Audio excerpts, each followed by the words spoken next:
ఆయన ఒక గౌరవ సభ్యుడిగా పనిచేశారు. ప్రజాసేవ చేశాడు. ప్రజాసేవకి అంకితమయ్యాడు. ప్రజాసేవలో ఉన్నాడు. ప్రస్తుతం ఆయన ఆంధ్రప్రదేశ్ శాసనమండలి సభ్యుడు. ఆయనే తోట త్రిమూర్తులు. ప్రస్తుతం ఇప్పుడు మాత్రం ఆయన ఎన్నికల్లో పోటీ చేస్తున్నారు.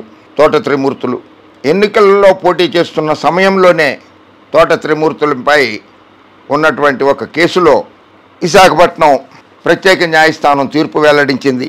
దాంట్లో తాటికాయత పెద్ద పెద్ద అక్షరాలతో ఈనాడు రామోజీరావు గారు వార్త రాశారు. రాయాల్సిందే, కానీ ప్రజల్ని మభ్యపెట్టేలా ఉండకూడదు వార్త.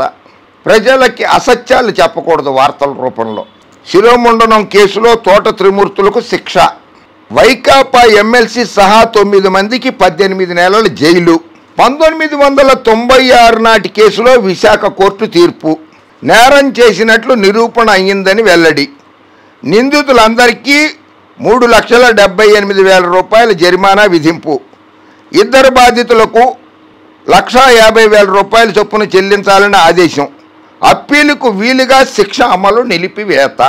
ఇది బాగుంది.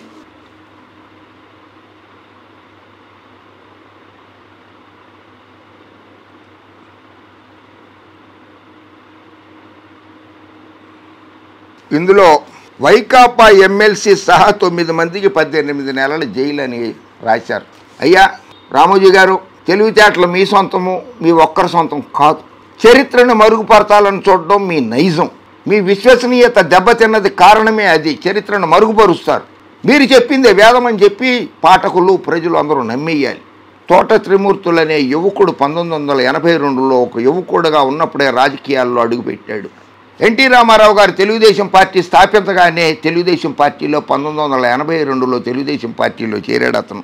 ఆ తర్వాత 1994లో అతని సేవల్ని గుర్తించి, పార్టీకి అంకిత భావాన్ని గుర్తించి, పార్టీ క్రమశిక్షణ కట్టుబడి ఉన్నాడని గుర్తించి, మంచివాడని గుర్తించి తెలుగుదేశం పార్టీ అధ్యక్షులు నందమూరి తారక రామారావు గారు 1994లో ఆయనకి టికెట్ ఇద్దామని అనుకుంటే వీలు పడలేదు. ఇంటెలిజెన్స్ రిపోర్ట్లు అవన్నీ అతనికి వ్యతిరేకంగా వచ్చినాయి. ఆయన నందమూరి తారక రామారావు గారు మంచివాడు అనుకున్నారు, కానీ అతని ప్రవర్తన, అతని రౌడీయిజము అవి ఉన్నాయని చెప్పి ఇంటెలిజెన్స్ రిపోర్ట్ రావడంతో ఆయన 1994లో టికెట్ ఇవ్వలేదు. టికెట్ ఇవ్వకపోయేసరికి ఆయన 1994లో స్వతంత్ర అభ్యర్థిగా పోటీ చేశారు. శాసనసభ్యుడిగా గెలిచాడు తోట త్రిమూర్తులు గారు. స్వతంత్ర అభ్యర్థిగా గెలిచి చంద్రబాబు నాయుడు గారు వెన్నుపోటు పొడి చేసి ఎన్టీ రామారావు గారికి అధికారంలోకి వచ్చిన తర్వాత చంద్రబాబు నాయుడు గారు సాదరంగా ఆహ్వానించి తెలుగుదేశంలోకి ఎమ్మెల్యేగా తీసుకున్నారు. అతను 1994లో చంద్రబాబు నాయుడు గారు తీసుకున్నారు. ఈ శిరోముండనం కేసు జరిగింది చంద్రబాబు నాయుడు గారు అధికారంలో ఉండంగా, ఆయన తోట త్రిమూర్తులు తెలుగుదేశం పార్టీలో ఉండంగా జరిగింది ఆ కేసు. వైఎస్ఆర్ కాంగ్రెస్ పార్టీ ఎమ్మెల్సీగా ఉన్నప్పుడు జరగలేదు అది. అయినా ప్రజల్లో అనుమానాలు రేకించడానికి వైకాపా ఎమ్మెల్సీ సహా 9 మందికి 18 నెలల జైలు అని రాశారు మీరు. ఆ తర్వాత 1996లో శిరోముండనం కేసు జరిగితే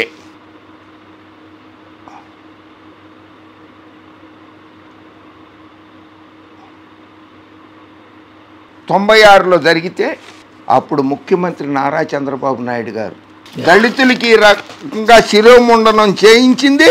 పాపం త్రిమూర్తుల్ని బలి చేశాడు, కానీ చంద్రబాబు నాయుడు గారు ఆదేశాల మేరకే చేసి ఉంటాడు ఇతను.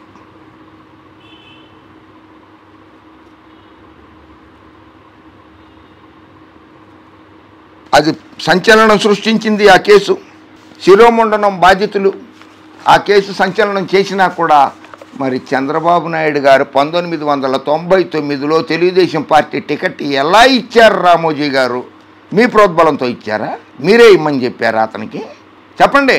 1999లో తెలుగుదేశం పార్టీ టికెట్టు నారా చంద్రబాబు నాయుడు తోట త్రిమూర్తులకి ఎలా ఇచ్చారు? 1999లో శిరోముండనం కేసు కోర్టులో నడుస్తున్నా సరే ఘన విజయం సాధించాడు అతను. ఆ తర్వాత 2012 వరకు 2012లో ఉప ఎన్నిక జరిగితే కాంగ్రెస్ అభ్యర్థిగా పోటీ చేసి గెలిచాడు. ఆ తర్వాత 2014లో నారా చంద్రబాబు నాయుడు గారు తెలుగుదేశం పార్టీ టికెట్ ఇస్తే గెలిచాడు. తెలుగుదేశం పార్టీ టికెట్ మీద గెలిచాడు. అప్పుడు సచ్చీలుడు అనమాట. వైకాపాలో ఎమ్మెల్సీగా ఉన్నాడు కనుక ఇప్పుడు దోషి అని చెప్పి వైకాపా ఎమ్మెల్సీ అని రాస్తున్నారు మీరు. జరిగిన సంఘటన జరిగింది తెలుగుదేశం పార్టీ శాసనసభ్యుడిగా ఉన్నప్పుడు, అది గుర్తుపెట్టుకో. న్యాయస్థానంలో పరిధిలో ఉన్నది, ఆ తీర్పు వచ్చింది నిన్నే. అతను అప్పీల్కి వెళుతున్నాడు హైకోర్టుకి. ఆ తీర్పు వచ్చేంత వరకు కూడా ఆగలేరు మీరు. 3 సార్లు తెలుగుదేశం పార్టీ శాసనసభ్యుడిగా పనిచేశాడు అతను. 2014లో కూడా గెలిచాడు కదా. 2019 సెప్టెంబర్ 14వ తేదీ 2019 సెప్టెంబర్ 14వ తేదీ నాడు టీడీపీకి రాజీనామా చేశాడు ఆయన.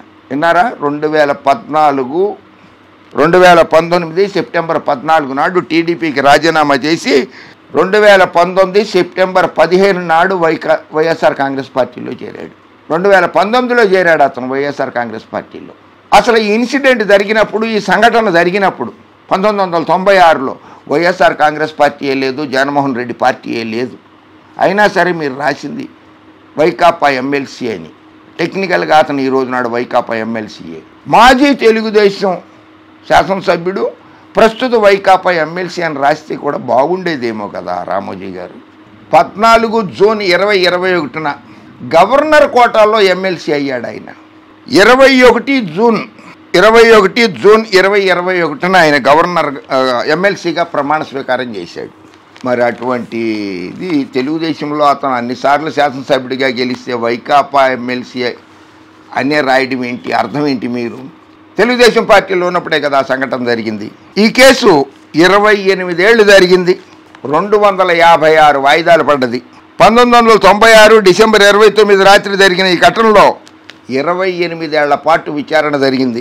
2019 వరకు 143 వాయిదాలు జరిగినాయి. 2019 జనవరి 8 నుంచి ఇప్పటి వరకు 113 వాయిదాలు పూర్తయ్యాయి. కేసు విచారణ అంశాలను క్రోడీకరించి 100 పేజీలకు పైగా తీర్పు సిద్ధం చేసి న్యాయమూర్తి గౌరవ లాలం శ్రీధర్ మంగళవారం తీర్పు వెల్లడించారు. ఈ కేసులో 29 మంది సాక్షుల్ని న్యాయస్థానం విచారించగా అందులో 11 మంది మృతి చెందారు. వాయిదాల్లో అత్యధిక శాతానికి ప్రధాన నిందితుడు తోట త్రిమూర్తులు హాజరు కాలేదన్న అభియోగం ఉంది. రాజకీయ పలుకుబడితో కోర్టులు తక్కువగా హాజరయ్యారని ఆరోపణలు ఉన్నాయి. చంద్రబాబు నాయుడు గారు ఎన్ని స్టేల మీద ఉన్నారు సార్? చంద్రబాబు నాయుడు గారు ఎన్నిసార్లు కోర్టుకు హాజరయ్యారు సార్? రామోజీ గారు చెప్పండి, అది కూడా చెప్పండి రాష్ట్ర ప్రజలకి. కోర్టుకి ఎన్నిసార్లు హాజరయ్యాడు ఆయన? ఎన్ని స్టేలు తెచ్చుకున్నారు? ఎన్నిసార్లు హాజరయ్యాడు చెప్పండి. త్రిమూర్తుల గారి గురించి చెప్పారు, అలాగే చంద్రబాబు నాయుడు గారి మీద చెప్పండి. ఆ ధైర్యం చేయలేరే, ఎందుకంటే మనోడే కదా ఆయన. మన సంస్థల్లో పరోక్షంగా పెట్టుబడులు పెట్టాడు, పెట్టించాడనా? ఇలా ప్రజల మీద మీ మనోభావాల్ని ప్రజల మీద రుద్దేస్తారు. అది తప్పు రామోజీ గారు, అది దురదృష్టకరమే. అటువంటి సంఘటన జరగకూడదు. అందులో దళితుల మీద జరిగింది ఆ సంఘటన. అలాంటి సంఘటన జరగకూడదు, జరిగింది. దాన్ని అందరూ ఖండించాల్సిందే. నేను ఖండిస్తున్నాను, అందరూ ఖండించాల్సిందే. దళితులకు గౌరవం ఇవ్వాలి మనం. కేంద్ర రాష్ట్ర ప్రభుత్వాలు కూడా వారి ఆర్థికాభివృద్ధి కోసం అనేక సంక్షేమ పథకాలు ప్రవేశపెట్టినాయి. జగన్మోహన్ రెడ్డి గారు కూడా అనేక సంక్షేమ పథకాలు ప్రవేశపెట్టాడు. మీ అక్కసును వేరే విధంగా తీర్చుకోండి. అంతేగాని ఒక పార్టీని, ఆ పార్టీ అధ్యక్షుడికి, ప్రస్తుతం ఆ పార్టీలో ఉన్న అభ్యర్థికి, పోటీ చేస్తున్న అభ్యర్థి పరువు ప్రతిష్టలు ముంచడానికి, గంగలో కలపడానికి ఇటువంటి వార్తలు రాయొద్దు మీరు. తోట త్రిమూర్తులు గారుకి శిక్ష పడింది. అది కన్ఫర్మ్ అవ్వాలంటే సుప్రీంకోర్టు దాకా ఉంటుంది. హైకోర్టు ఉన్నది, హైకోర్టులో సింగిల్ జడ్జి ఉంటుంది, హైకోర్టులో డివిజన్ బెంచ్ ఉంటుంది, అక్కడి నుంచి సుప్రీంకోర్టు ఉంటుంది. మీకు తెలియని విషయం కాదు, ఎందుకంటే మీరు సుప్రీంకోర్టులో మార్గదర్శి కేసులు చాలా ఉన్నాయి మీ మీద, మీకు తెలుసు. అటువంటిది ఎన్నికల్లో పోటీ చేస్తున్నాడు కదా అని ఆ రకంగా అప్రతిష్ట పాలు చేస్తారు అతన్ని. రామోజీ గారు, ఇది సమంజసమైనది కాదు, ఇది మంచి పద్ధతి కాదు. ఓకే, వార్తలు సరిగ్గా రాయండి, నిదానిదారు రాయండి. జై హింద్.